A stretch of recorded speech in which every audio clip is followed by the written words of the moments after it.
ఆలేరు పట్టణంలో Mahatma Gandhi, doctor BR Ambedkar విగ్రహాలకు నివాళులర్పించిన అనంతరం కాంగ్రెస్ నేతలు నిరసన దీక్ష, భారీ ర్యాలీ నిర్వహించారు.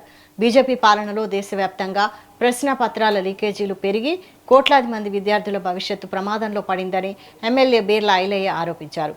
నీట్ పేపర్ లీక్ ఘటనతో విద్యార్థులు తీవ్ర మానసిక వేదనకు గురయ్యారని పేర్కొన్నారు. ఈ ఘటనలకు నైతిక బాధ్యత వహిస్తూ కేంద్ర విద్యాశాఖ మంత్రి ధర్మేంద్ర ప్రధాన్ వెంటనే రాజీనామా చేయాలని డిమాండ్ చేశారు. నీట్ పరీక్షల్లో పేపర్ లీకేజీలు మోడీ నేను 12 ఏళ్ళు నిలబెట్టిన భారతదేశంలో నా అంత పరిపాలన చేయలేదన్నాడు. మరి 12 ఏళ్లలో 152 సార్ల పేపర్ లీకేజ్ అయింది. దీనికి బాధ్యత వహించి మోడీ గారు గద్దె దిగాల.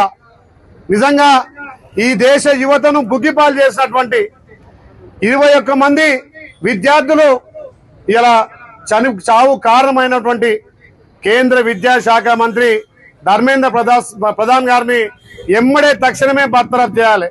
అందుకోసమే నిన్న మన ప్రియతమ నాయకుడు లోక్సభ ప్రతిపక్ష నాయకుడు రాహుల్ గాంధీ గారు